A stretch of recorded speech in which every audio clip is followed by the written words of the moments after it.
Let's get started. We have a round table with 4 presenters. We have Daniel Serra from EIT Urban Mobility. We have Ismael Menéndez from Balidea. We have Carlos Ribas from Bosch, and we have Pedro Barradas from Armis in Portugal. The idea for this roundtable is to discuss the opportunities around the new mobility. We'll have 2 moments on this roundtable. A first moment when each of the 4 presenters will make a short presentation of his own company or institution, and then we'll go into a true roundtable with a discussion around some topics. I would like to speak to the public and say that you can put your questions on the chat box in this webinar application, and we'll give your questions to the intervenients on this roundtable. So, in order to not to spend much more time, I would like to ask Daniel Serra from EIT Urban Mobility to make his presentation. Daniel, okay. The floor is yours. Thank you, Bernardo, and thank you to MoBAE for the invitation for this roundtable. I want to share the screen, but I have not. Okay, you have it. Okay, you can put on full screen, and we can start. Okay, we are the EIT Urban Mobility. Yeah, if you can, I think if you can pass to the next slide. Yeah. Okay, we are part of the EIT, the European Institute for Innovation and Technology. This is an instrument of the European Union, part of the Horizon 2020, and now with the upcoming Horizon Europe program. And the reason to have the EIT is to enhance the innovation capacity and competitiveness and the quality of life of Europe. We are complete focus on innovation. Yeah? And we are creating innovation ecosystem. In the past, we were named as KIC communities, knowledge innovation communities, okay? Because basically we are creating innovation communities. And I think we will be the largest community of urban mobility in the coming years. We are addressed to societal change, and obviously the urban mobility is one of the most important topics, and we also have seen in the missions and the Green Deal call that the cities are very relevant for the Euro process of transformation, and the innovation is somehow starting in cities, and our model is to have a pan-European dimension, and we have this long-term vision where we are receiving funding from the period of 7 to 15 years. Okay, for increasing to decrease, I think that we need to have our own sustainable model in the long term. Okay, and we are completely, independent organization. Okay, we create our own independent organization. If you can pass to the next one, please. There are several EITs that are already existing, but that's addressing the societal change, like climate, digital, food, health. We are the latest one. We started in 2019 together with EIT Manufacturing and EIT Urban Mobility. Just to say that in the South region, especially in Spain and Portugal, we have a high level of representative of EITs. In Spain, we have 1/2 of each of these EITs. That means that we are really, from the last 10 years, we are really trying to transform the local, and more regional communities of innovation. Next one, please. We as Urban Mobility, we want to accelerate the process of transformation of the city. The process of transformation has already started, okay, and we want to increase this process of transformation and to accelerate through the innovation, okay. For that reason, we want to educate, we want to inspire mobility, we want to find new business opportunities for the next century, okay. Our funding is planned to have around 400 million euros. You know that these days in Europe, they are deciding on the final budget for the Horizon Europe program, but we are more or less talking that in the next 6 years, we will receive these 400 million euros, okay. Please, next one. For us, it's very important, the cities, and I think we are one of the EITs that we have the cities as part of our community. We have several cities like Amsterdam, Munich, Istanbul, Copenhagen, Barcelona, that are very innovative cities. And what we are providing to cities is to connect to a community of partners, to startups, to offer a portfolio of new startups. We offer also training. That's important because we know that new technology challenge will come, and we need to train the people that will work in this new in the urban mobility field. Sorry, okay. Yeah. Okay, thank you. And as we see in the presentation that we have before, the level of technology that we have today in cities, the number of data that we are managing is increasing, and we need to train the people for that. Okay. Also, we want to offer a attractive level of portfolio and impulse the living labs in cities to test solutions. And also, at the end, I think cities should inspire other cities. I think the model that we have in Europe, and I have read yesterday, also in the USA, they are copying our urban model, okay? And because they want to have more public transport, they want to have this model of 15 minutes walking, you know, and that means that we can inspire others, okay? And also we can implement our solutions in other cities, okay? And next one, please. We have today we have 132 partners in 20 countries, and we are divided in 5 innovation hubs. We have the headquarters in Barcelona, and also I'm director of the south region of the urban mobility, and also we are located in Barcelona. We have you can pass for the next one, please.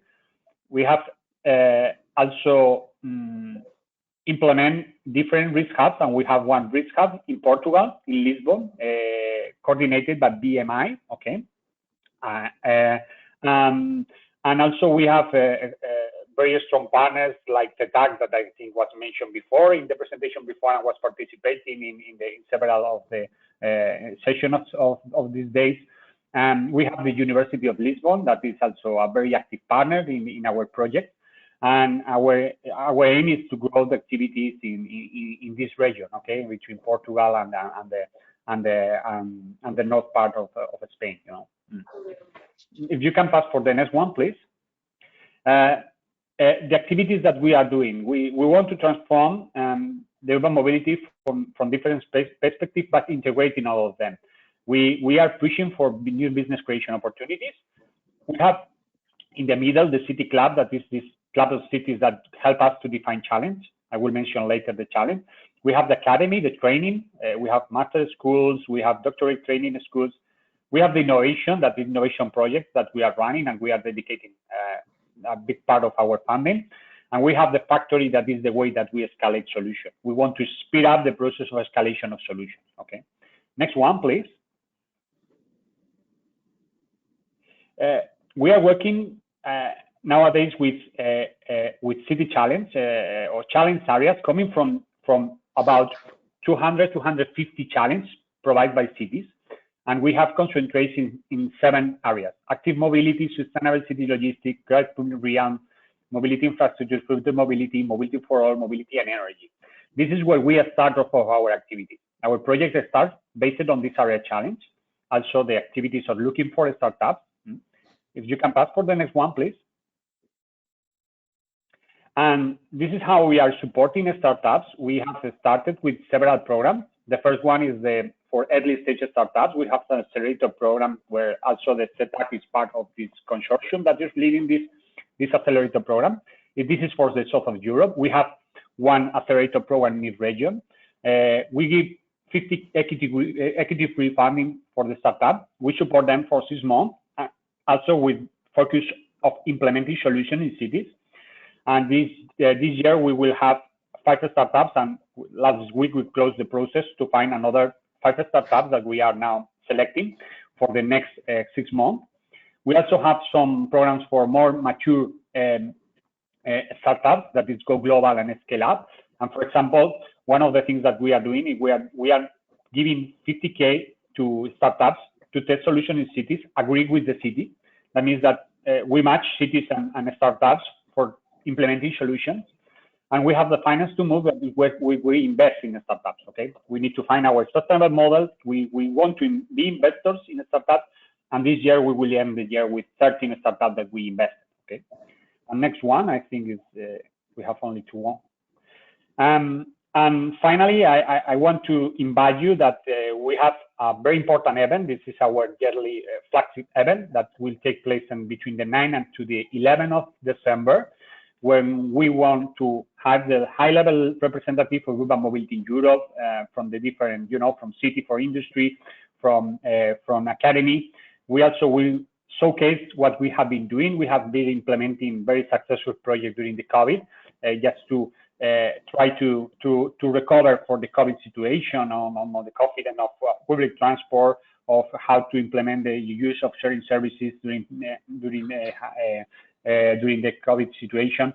And it's a great opportunity to know what we are doing and to be inspired of what will come in the next year.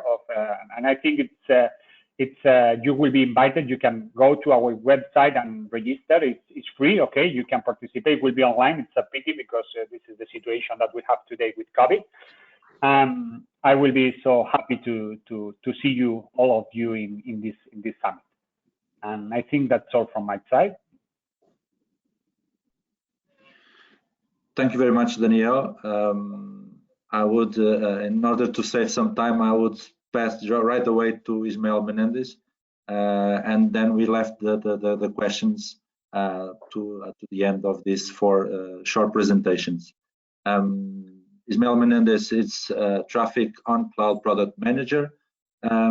He has a master degree in telecommunications engineering, executive MBA, and it has more than 70 years of professional experience in the ICT sector as a project manager, product manager, both in public and private sectors, and including EU R&D projects. Ismael, please go ahead. Thank you, Bernardo.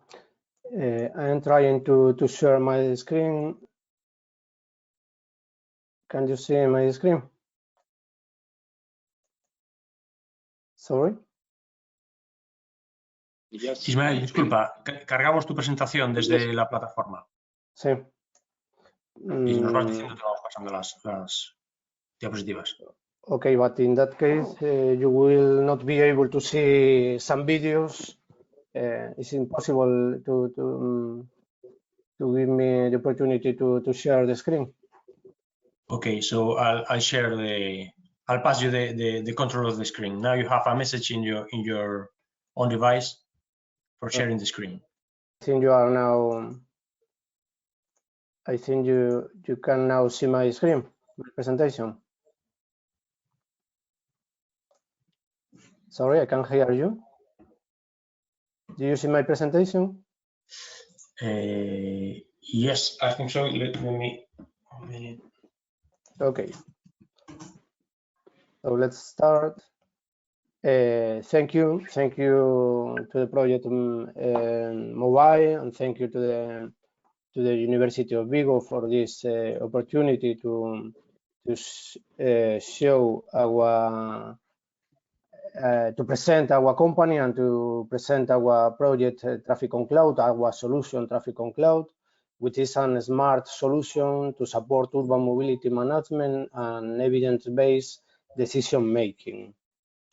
Let me please start with a short presentation of Balidea, the company, which is an SME Galician company with around 10 million euros annual turnover, 180 employees, and which is making a big effort to develop own product and big effort in innovation and to develop own product in the last years, investing around 5.5 million euros in this purpose.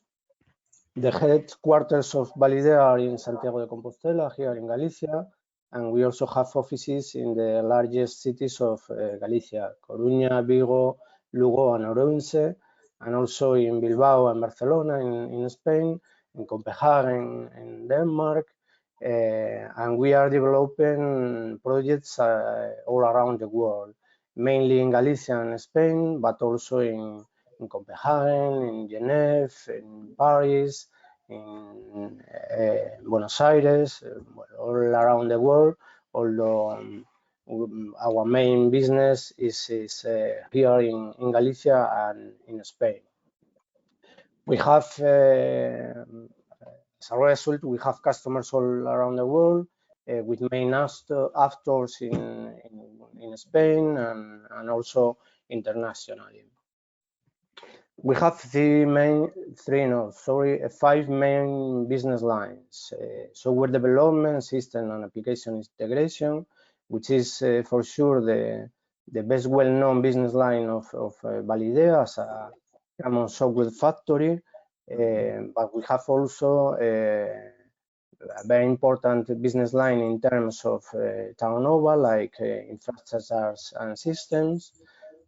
Two other more specialized business lines, like cybersecurity and e-learning, and the final one, innovation, in which this product, this solution has been developed, and as I said before, in which the company is investing a lot of efforts to develop own products. Balidea is perhaps best well known as a service provider, but our strategic plan makes special effort in developing own products for the coming years. Well, Traffic on Cloud is a smart solution to support urban mobility, management and evidence-based decision-making for the improvement of road safety and the promotion of sustainable mobility.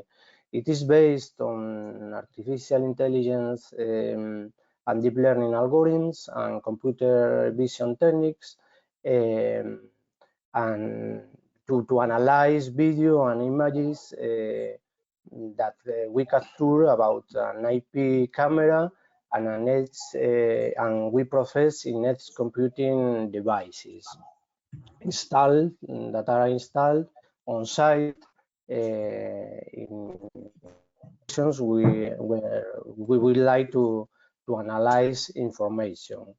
Traffic on Cloud responds to what we think, or what we are sure is still a necessity of many cities around the world, which is to have data evidence to support their decisions in the field of mobile management, to support their decisions and to assess their decisions, their new ways of managing mobility. This quote of William Edwards Deming is considered one of the fathers of the progress of the Japanese progress after the Second World War, defines perfectly what we are trying to do. He said, "Without data, you are just another person with an opinion."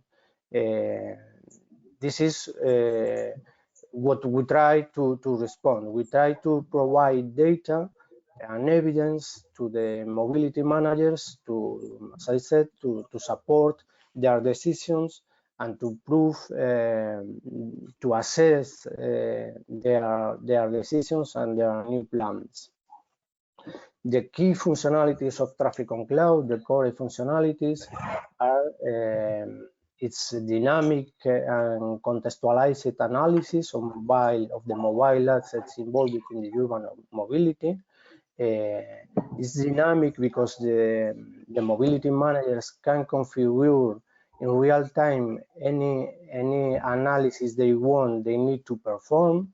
They perhaps need to analyze the flows of pedestrians, the routes that different typologies of road traffic are following, and they can change, they can configure, as I said, the different analysis they need in each moment.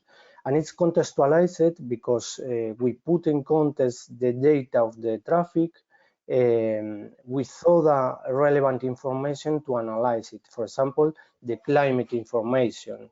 The climate information impacts directly in the behavior of the road traffic, of the mobility. Sorry, so it's important to put it in context. Also, calendar events, celebrations in the city are very important to put it in context with the analysis of traffic.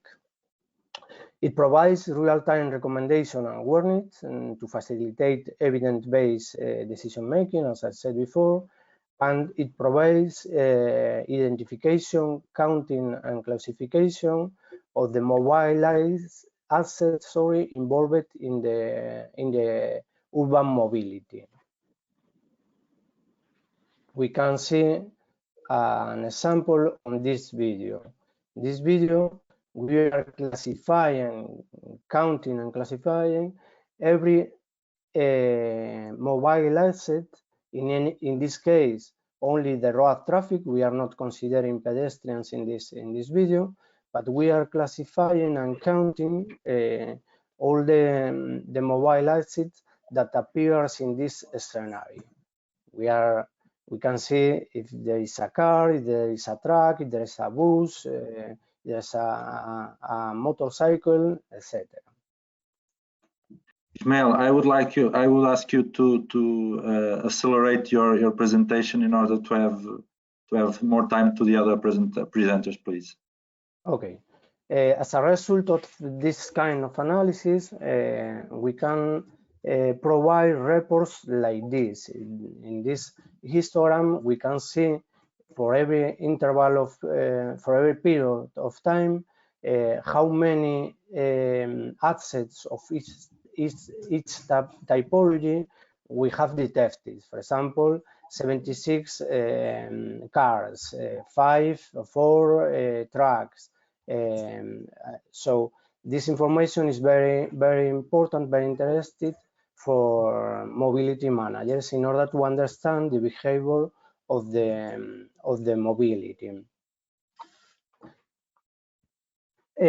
Starting from those core functionalities, we also implement high-level use cases. For example, analysis of flows and trajectories, it's called origin destination studies, in which we can show reports like this, origin destination matrix,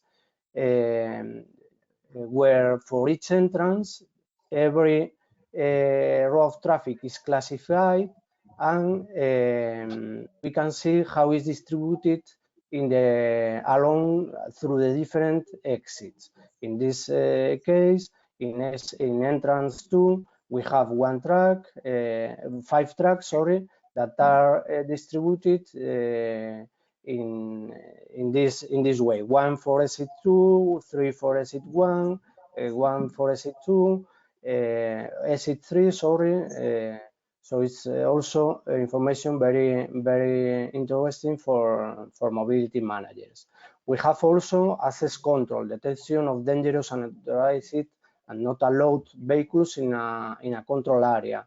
For example, something like this, where heavy vehicles are not permitted in this road, so we can detect it and send to the mobility managers an alert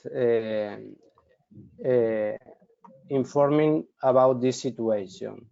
We have also analysis of queues and traffic jams, included estimated rotation times in them, and with the possibility of reorientation of traffic along possible alternative routes. This is a good tool to make people aware of the benefits of using alternative routes than those that they are used to use traditionally. For example, it's a common behavior that for going to point A, from point A to point B, both outside the city, citizens are used to cross the city center or points of the city where there are a lot of traffic jams. Well, with this information, via apps or any other information system, we can make them aware about the benefits of the alternatives. We have also joint analysis of data from sources located in different places. This kind of analysis is only for is reported for one location. We only need one camera and one edge computing device, but we can extend it to locations in different places. And it's also very interesting for traffic managers to understand how the traffic, the mobility is distributed through the city. We have incident detection and activation of response actions according to configured rules and according to previous training, thanks to machine learning algorithms. We have the possibility to train our system to suggest the mobility managers the best actions. Ismael, you already have more than 10 minutes of your presentation. Do you think it's going to be much more? Okay, so finishing, we have also use cases to deal with the problem we are all suffering this moment, the COVID-19. Here we have analysis, use cases to count people in areas, in places, and to measure social distancing, to measure if we are respecting social distancing or we have breaches in them. Here is a video, but I'm going to finish only showing this kind of reports where we can see the rates between occupancy and social distancing breaches. Okay, sorry for taking so much time. Thank you very much. We are going right away to Carlos Ribas.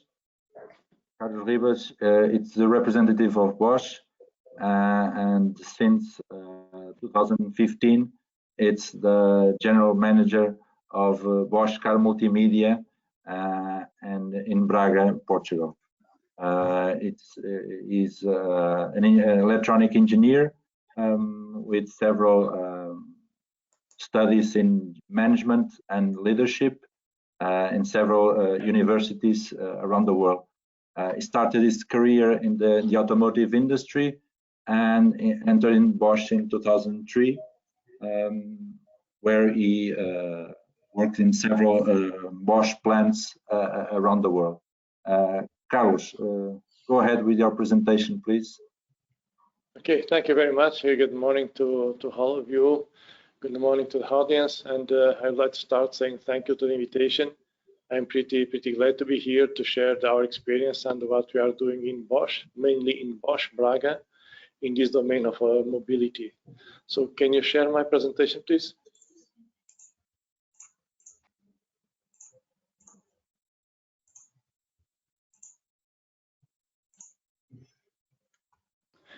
Okay, so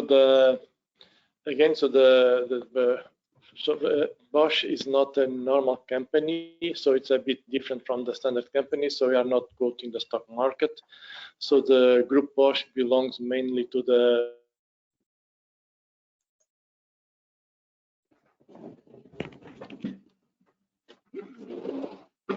Robert Bosch Foundation that is responsible, or the owner of 92% of the remaining 8% still in the Bosch family. With the setup of the organization, it allows us in Bosch to be 100% independent from the political power, from the tendencies, and assures our financial independence.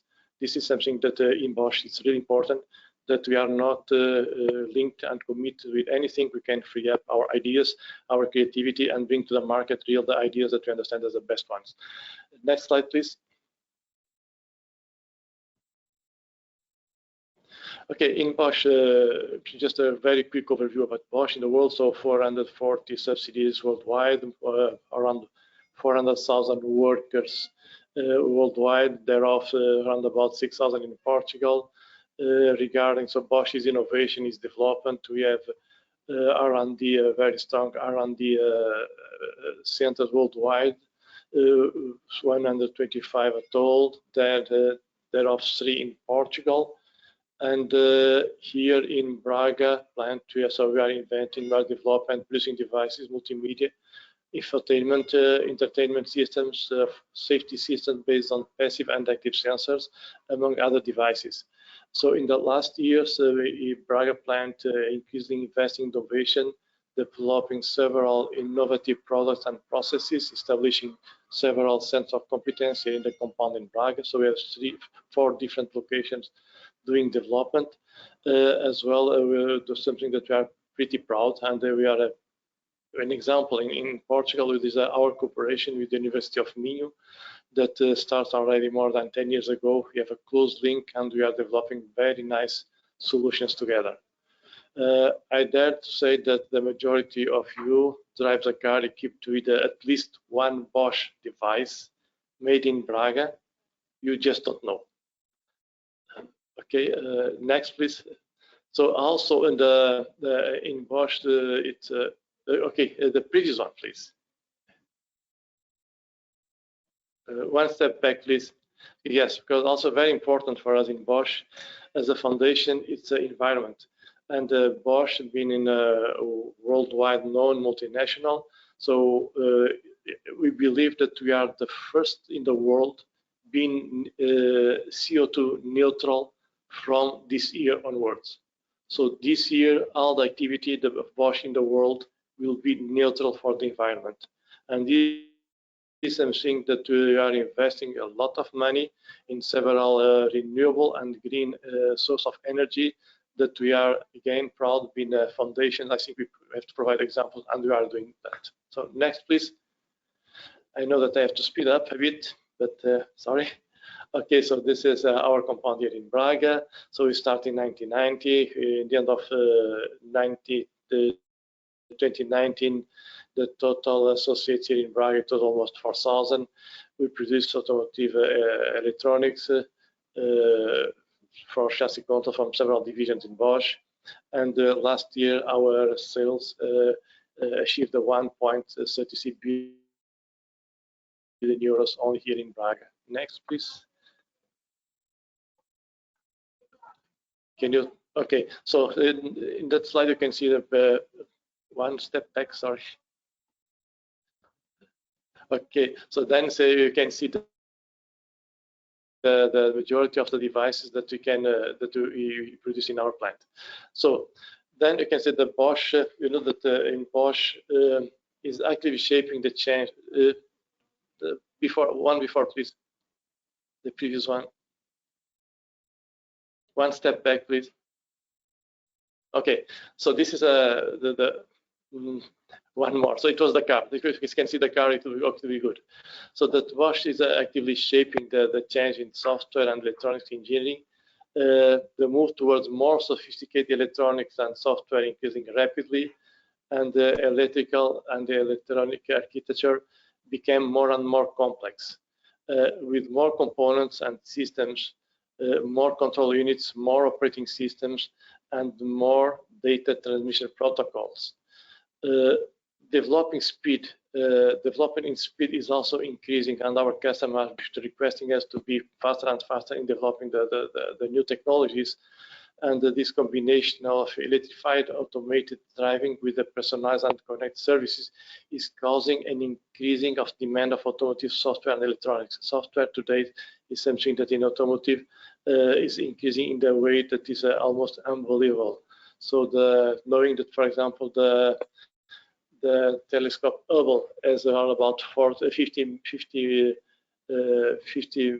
megabytes in terms of information, and one car today can pass the 500. So you can see how big is the difference between and how fast is increasing the quantity of software that you are using in the cars.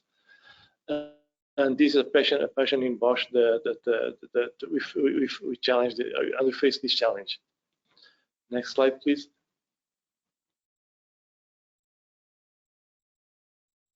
Okay, so but also the unrestricted mobility is the key aspect for our day-to-day lives, and smart connectivity and user-friendly applications is turning the mobility into a personal and all-in-one service, in which there is a perfect synergy between several and different modes of transportation and mobility solutions, like you can see in this slide.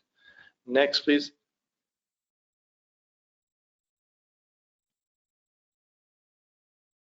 Okay, so in Bosch, we believe that the future of the mobility will be mainly supported by the 4 big pillars and mega trends.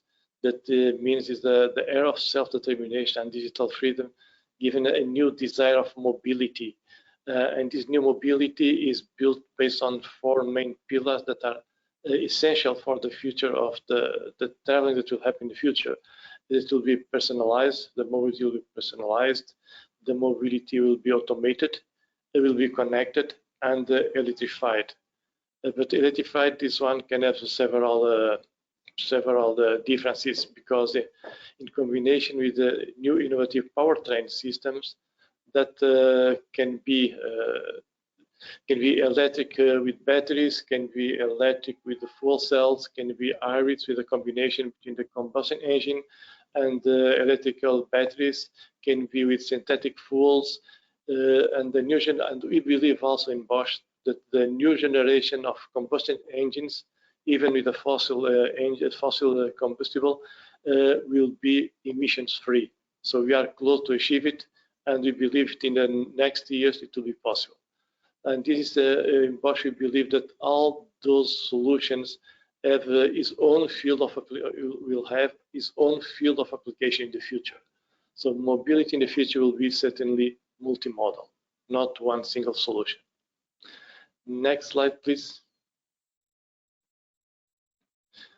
So already today is certainly much more in the future. Users plan their routes from A to B, and transparently in the mobile phone, in the smartphones. So entirely according to their own personal needs, the right range of options will be available in all the moments, all the time. In Bosch, we are making the personalized mobility possible through our own dedicated services and by developing innovative mobility platforms. Next slide, please. So in the automated solutions, so the self-driving vehicles, we know that automation is one of the main drivers of the new safe era of mobility. And with this innovation, driver assistance systems, we in Bosch, we are gradually paving the way to automate the driving and parking. And technology that will shape the automated driving of the future, they are ready for experience today and ready to be implemented in series production. This we have already in Bosch. In Bosch Braga, we have centers of competence with these innovation programs, provide a major contribution to turn possible to this new era of mobility. Automated vehicles must be able to perform and interpret their surroundings, so the car has to have the capacity to sense and to perceive what is in the surroundings. And fully automated driving requires a vehicle with normally over than 40 different sensors or devices that will support autonomous driving, like inertial sensor, vehicle motion position sensors, LiDAR, so the scanning with laser the front of the cars, of the side of the car, the back of the car, video cameras, radars, and some other devices. And we in Bosch, hopefully we have all these technologies, and we have a few big teams in software that are developing. They developed the system that comes the total software that is possible, that all these systems working together allows the autonomous driving. We are not yet in the level 5, but we are close to find it. And the Braga development areas will be the major contributors to be possible to achieve this goal. To achieve the level 5 means full autonomous driving, arrive to the car and tell the car, brings me home, and the car will bring us home. So this is just an example that of what we are doing in Bosch worldwide, but with a big contribution with the competence centers here in Braga. And our artificial intelligence is also that in the future will be integrating all our devices. And now I will invite you to go to a short video that I'd like to show you so what we are doing here in Braga already. So please, next slide.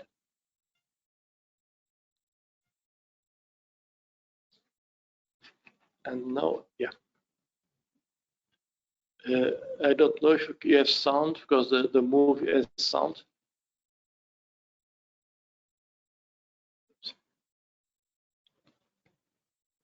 Is a pity that you are not listening.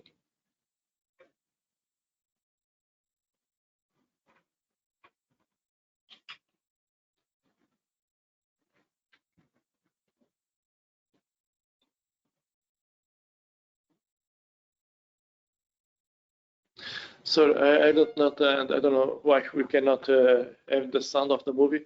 Nevertheless, so this is a device that we developed to be possible to connect several peripherals from the vehicle that in combined with the software, the massive software that we developed in Bosch, can combine and can support the autonomous driving of the vehicles.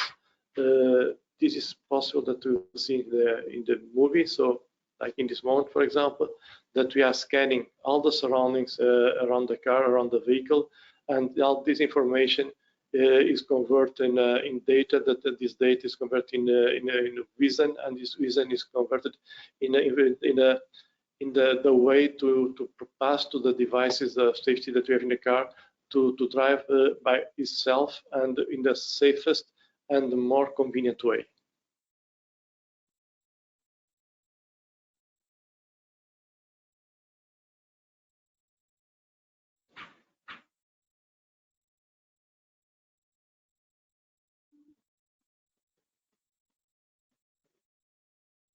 That it's really a pity that without sound is not the same thing. But I think we have a clear view of all the devices that you produce and you develop in Bosch and you install in the board of vehicles, and its potential towards the automated driving. Carlos, thank you very much. I'll pass now to Pedro Barradas. Pedro has worked for 4 years in DG Move, and then he moved as a Chief Strategy Officer to Armis ITS, which is a company committed to the digitalization and decarbonization of transport and mobility. Over the past years, Pedro Barradas has developed several projects in the area of ITS, specifically in real-time traffic information systems. Pedro, please go ahead. Thank you, Bernardo. Good morning, everyone.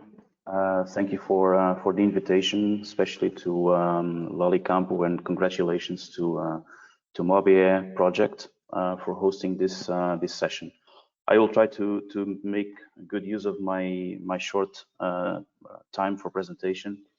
I would brand this presentation with a sentence that it's not my own. Wiser cities, not smarter. It's a sentence from Susan Hodley from Polis that she recently pronounced in one of her presentations. I think before the ITS Congress last week, and I found it very curious that an organization such as Polis that deals with urban mobility on a daily basis, and especially in touch with so many cities across Europe, comes up with a sentence like this, which I'm committed and also agree with. So this is not a presentation about Armis company. It's an opportunity for a reflection on what is happening and what we see up ahead coming as challenges for the transport and mobility sector. So next slide, please.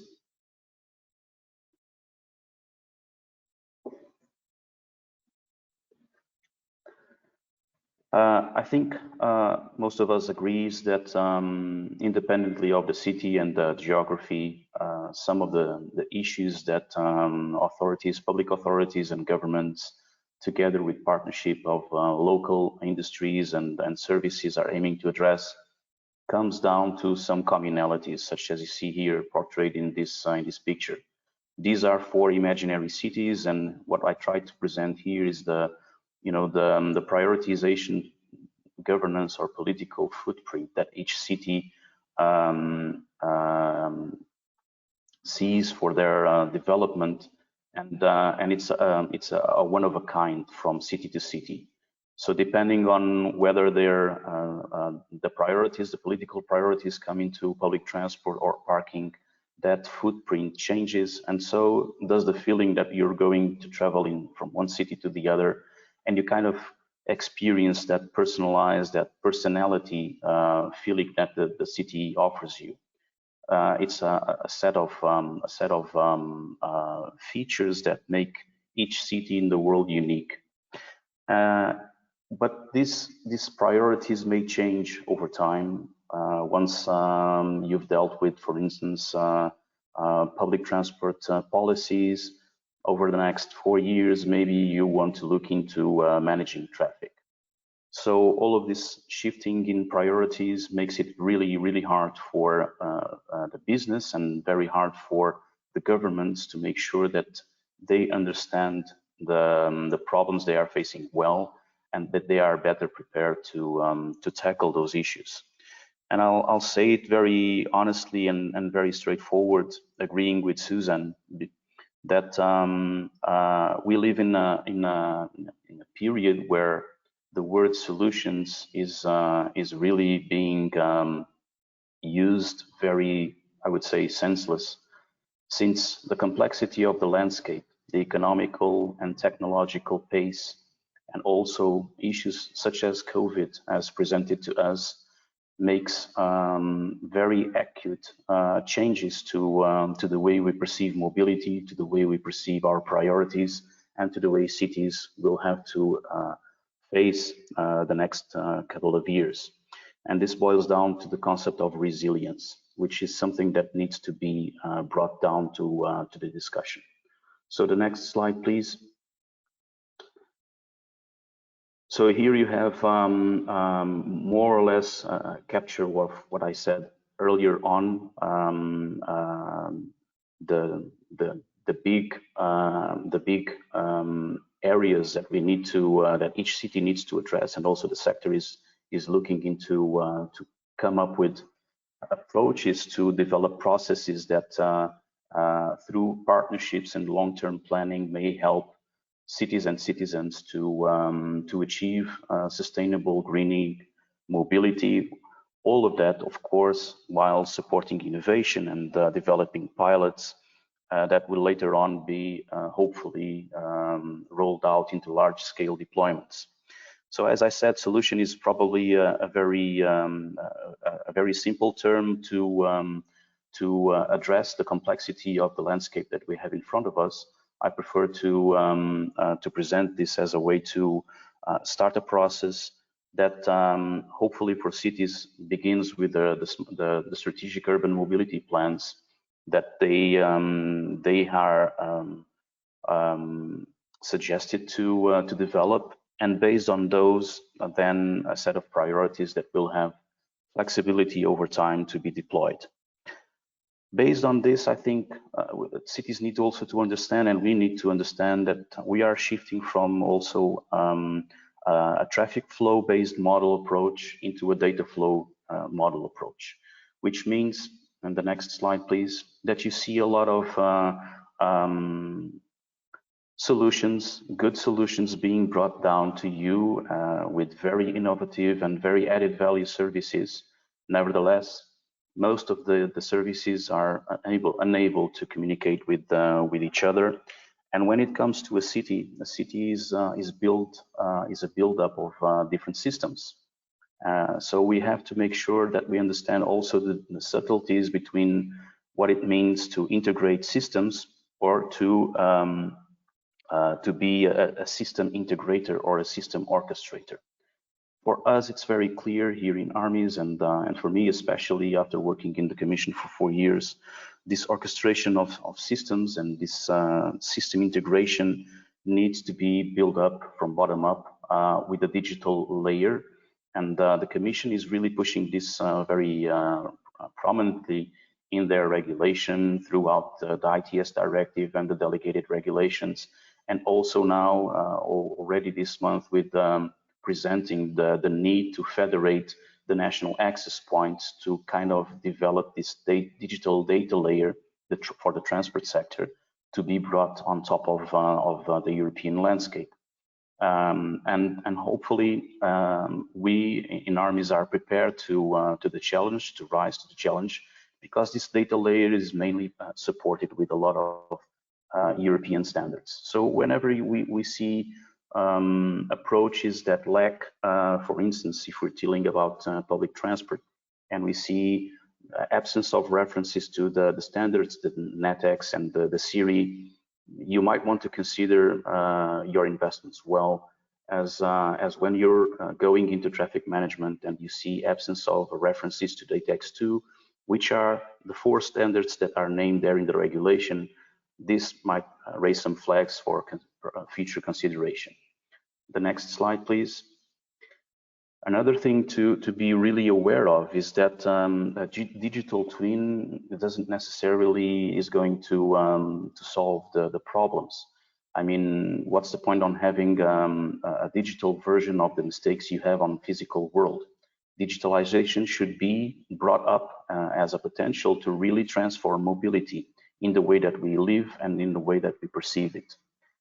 Next slide, please. So this means that we need to, on top of the data layer, build a kind of an operational model that is shared by every actor and that allows for data operations and improvement of operations for the orchestration of services that the city intends to develop. And based on these 3 levels, the next slide, please, the city can then start considering building their own dashboards where they assess the performance of the different systems, how they interact with each other, what are the synergies and the benefits to extract from those. And you can put the next 2 slides, please. And based on the results, and based also on the digital data that is there available in standardized formats that ensure continuity and interoperability of services. 2 slides, please. Thank you. And the next one already. Thank you. You can do 2 things. On one hand, from the governance point of view, you can assess and understand how the different systems are operating, even without making sure or interfering in that operation. You can monitor, or you can supervise, you can orchestrate those systems. But on the other hand, you can also use the data layer and the data coming out of those systems to kind of develop a green field for these apps, these mobility, sustainable green apps to come up to the market that ensure interoperability and continuity, and that are fit for purpose, whether you're in Lisbon or in Ljubljana, for that purpose, making sure that by the use of the standards and making sure that using the same data categories, you are consistently not subscribing to different apps, but actually using one app to move around freely all over Europe. And the next slide, please. I think I can wrap up. So, I mean, if this architecture can be brought up as this is the intention at the policy level of DG Move and the European Commission, and the sky is the limit then for all of the optimizations that you can put into the ground. And these are some of those optimizations, just to name a few, that would be possible to promote continuously and interoperability across the EU. You can also acknowledge a simple fact that it all begins, as I started my presentation, and I think we can go to the last slide of my presentation, please. It all boils down to, you know, deconstructing this apparent simplicity, which is not simple at all. It's really complex. Sorry, that was too much. Just the one before. Yeah, thank you. And understand that in order to collect the benefits we aim for our cities and our citizens, we need to understand that the administrations also need to shift from their current models into more responsible and more technological, updated models that we see lacking in cities and in the world in general. I remember having a discussion that this role for cities to help really cities understand the problems and the approaches, to choose the approaches for the issues they want to address. We need not only data scientists, we need mobility scientists to be brought up into the administration board to kind of help decision makers to support their decisions wisely, not smarter. And it all starts with a very good database on the infrastructure, the urban planning, and from then onwards, there's still a long way to go.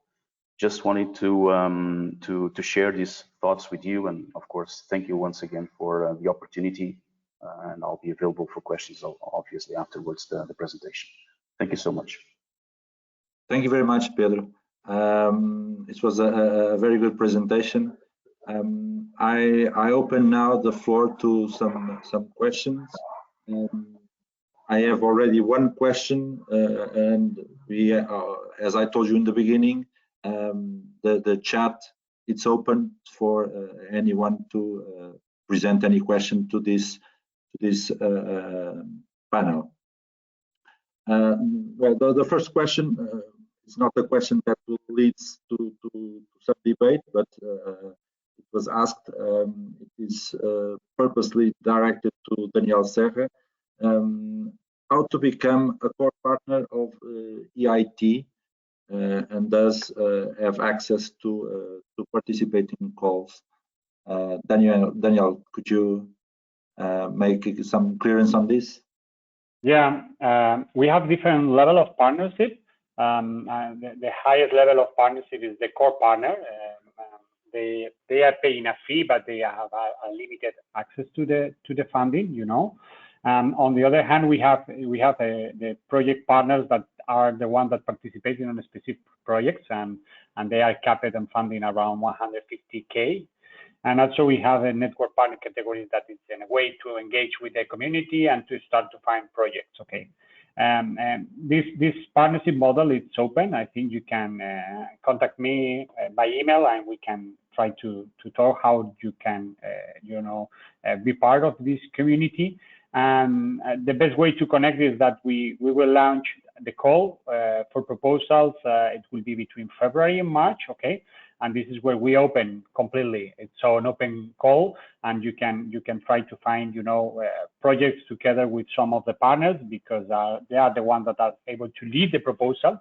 and this is the best way to connect with our community. Okay, and I will put the email from the hub where we can reach you and we can discuss about future collaborations. Okay, perfect. Thank you, Daniel.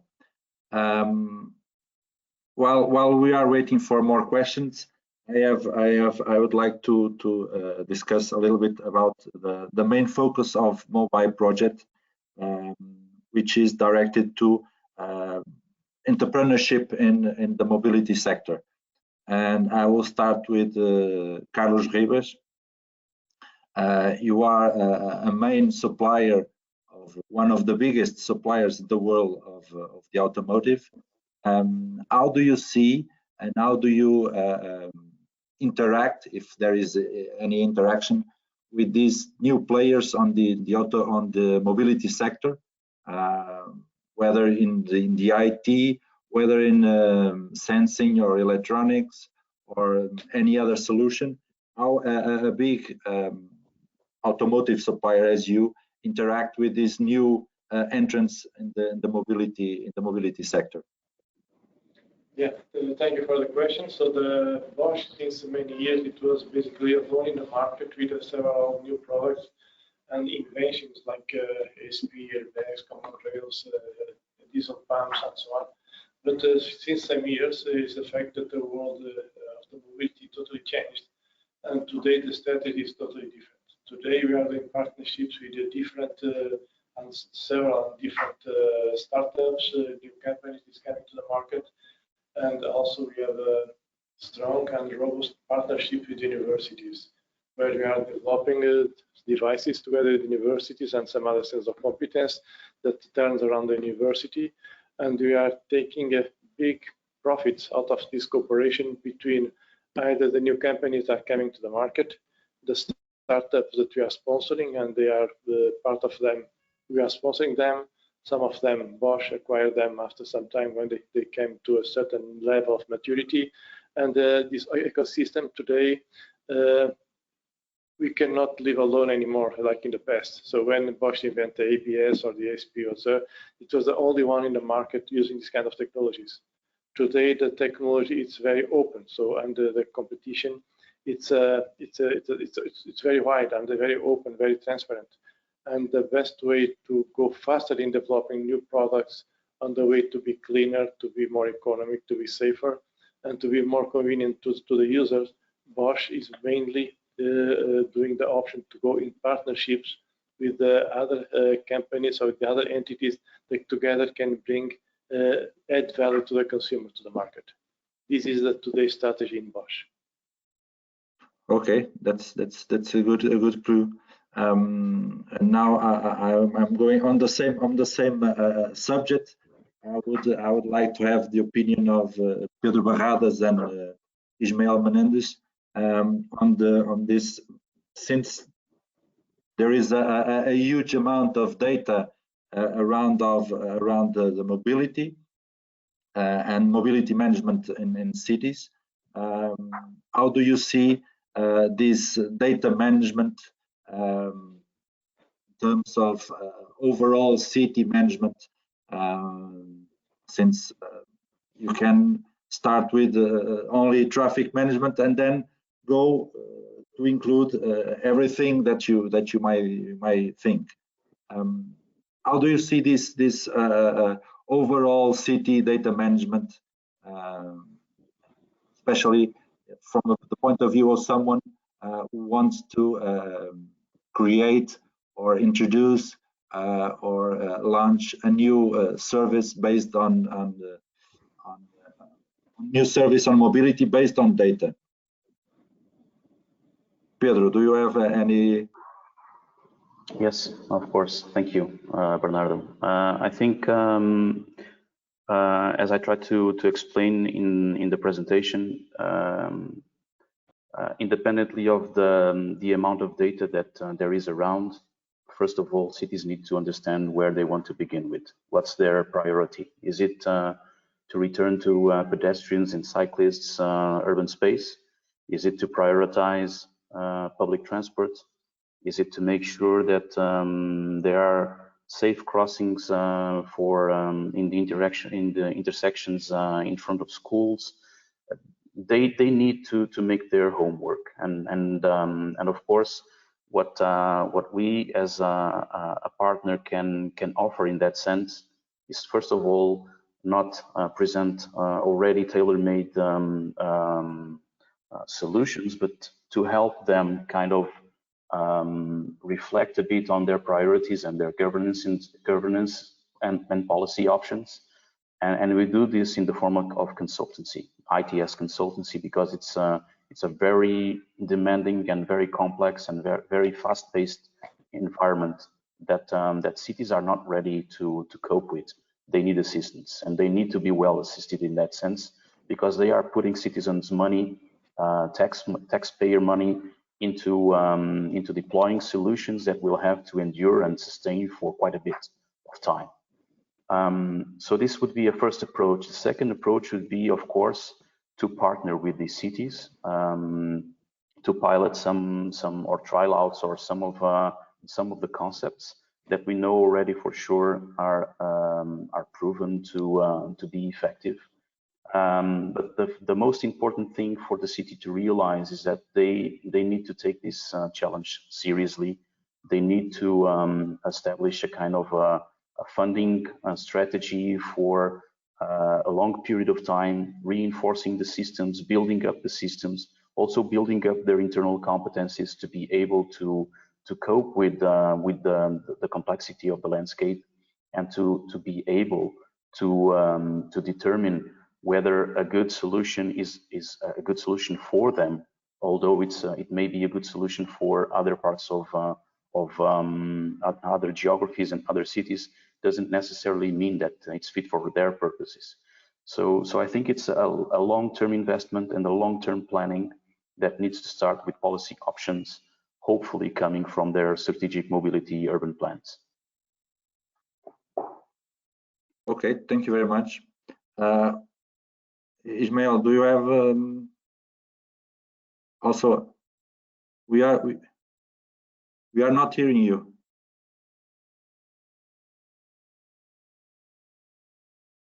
Ismael, I think you are muted. Now it's open. Now it's okay. open. Okay. Can you hear me? Yeah. Okay. I totally agree with Pedro.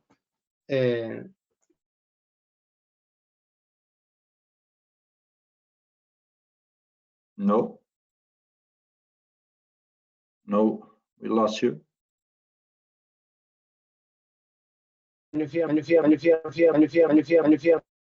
Wait.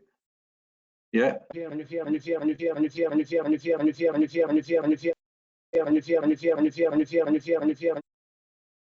I think we are having some problems with.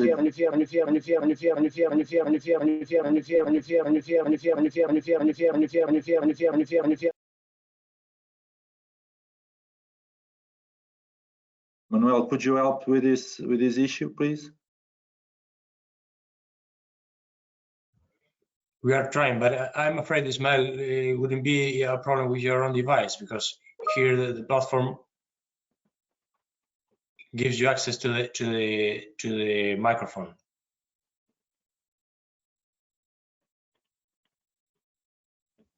Okay, so sorry, Ismael, we were going while you try to solve the problem with your device. I'll look at the chat. Where is the question that I would like to have the opinion from Daniel Serra, maybe the one who has more issues on this subject. How do you see the development of the Euro region, north of Portugal and Galicia, this new mobility, and which new opportunities can we detect on this area? I see really a lot of opportunities, and in fact, one of the goals of having the CETAG in our accelerator program is to try to engage some startups, not only in the Galicia area, also in Portugal, that is a very dynamic ecosystem. And we think that there is a lot of opportunity. There are a lot of collaboration right now between the governments, and I think we have a lot of opportunities to continue collaborating. We are looking for cities in Portugal that could participate in our projects as a living labs. And I think for us it's very relevant, you know, that I think in the next year, because we are just in the first year of activity, I think we will increase a lot of our activities in this region. Yeah. Thank you very much. Carlos Ribas, from your experience especially with the University of Minho, how do you see that, what opportunities that you see can emerge from this, well, first of all, from your reality with the University of Minho, and then any partnership between Northern Portugal and Galiza, with Universidade de Vigo, Santiago Compostela, La Coruña, etc. Yes, so we of course we have a very strong partnership, and we are developing very important innovation project with the University of Minho. We have contacts with the Santiago Compostela University. We have some students from Galicia that came doing the PhDs here in our plant. And the domain of partnership between our plant here in Braga with the university is really huge. So example, so we have this innovation projects. In this moment, we are running 3 different projects in the area of the autonomous driving, in the process optimization in our plant, in vehicle sensing, and this in total it's a 3 years program that will, with the participation during the 3 years, with more than 1,000 persons from university and from Bosch. For example, we have for sure the most modern and the most complex the laboratory with the additive manufacturing that belongs to Bosch. It's our property, everything that we have inside the laboratory, but the laboratory is located in the University of Minho in Guimarães. And from this year onwards, we will allow that our lab inside the university that can be used as a discipline from the core engineering courses that will be performed in the University of Minho. Other examples, so we have been challenged by the Portuguese government to do the program to develop the national suppliers. And we create a team with the University of Minho, and we select 40 different suppliers, and we are developing them, not in the core competence of the business, because this is the specialists, they know how to do it, but in designing a value stream and how to turn the process of the production and the process of logistics be more efficient to be more competitive in the market, not only for Bosch, but worldwide. And this we are providing know-how based on our standards in our guidelines together with the university, and products that are sponsored by the Portuguese state, with quite successful until now. In terms of innovation, we have some of good examples. We have one technology that we call optical bonding, for example. That is one technology that on the cluster. So here in Braga, we are producing the instrument cluster for the car, the digital ones, mainly digital ones. And normally in summer, for example, when we are driving our car, if we have the sun touching the instrument cluster, we lose the information because the sun is reflecting, and we lose the information. With the technology that we developed here in Braga together in the University of Minho, so we apply one silicone between a glass and the display that absorbs the radiation, and the information is always permanent in front of the driver. And in terms of safety and security, it's a big advantage. So it knows all the time, so how the speed, how the rotation of the motor, because the information is never lost. Some other solutions, for example, in terms of the head-up display, so that display projection of the image in front of the driver. Also, we developed it's something that is not new, but what you are using, this technology is really something new. Important and more important to support the autonomous driving in the future It's the device that to the communication. Initially it was car to car. Today is car to everything, car to X. And the first devices developed some years ago here in Portugal, in Braga, together with the University of Minho. I could say all the day providing examples that today they are in the market. Example of this optical bonding, the turnover in our plant in Braga, at least 30% of our turnover are coming from devices that are using this new technology, the optical bonding, that are used in all the BMWs, Audis, Daimlers, motorbikes.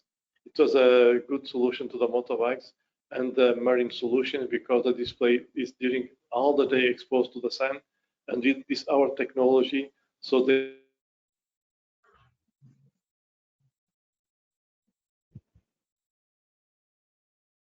I think we lost Carlos.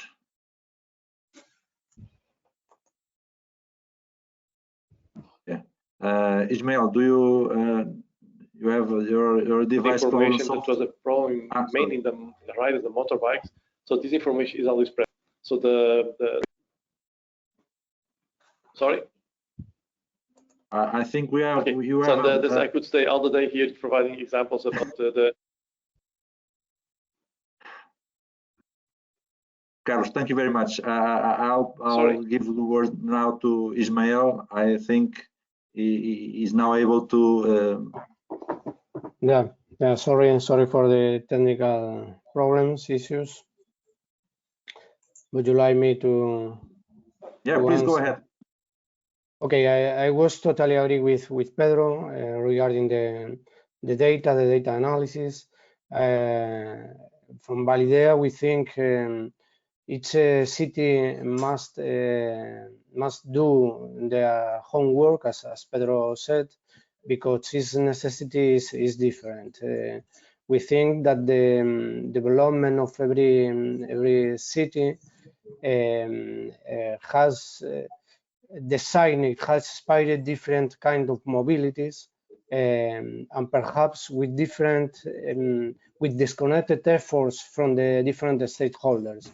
So now the new mobility is here, or will be here sooner that we will perhaps think, and each city, in both large city and small cities, must do their homework to analyze their needs, to perform action, taking into account every stakeholder, politics, citizens, every challenge, health, pollution, every challenge they could have in mind, and to perform plans, to execute plans, also making the correct assessments of them. So data is the analysis of data is very important. We have the data, we have to perform the correct analysis of them. Okay, thank you very much. We are a little bit ahead. Well, we're a bit delayed. I think we have already the next speaker in line. So I would like to thank you, Carlos, Daniel, Pedro, and Ismael, for your contribution on this roundtable. I hope to see you soon, and I'll give the word to Roberto. Thank you very much. Bernardo. Thank you so much. Bye-bye.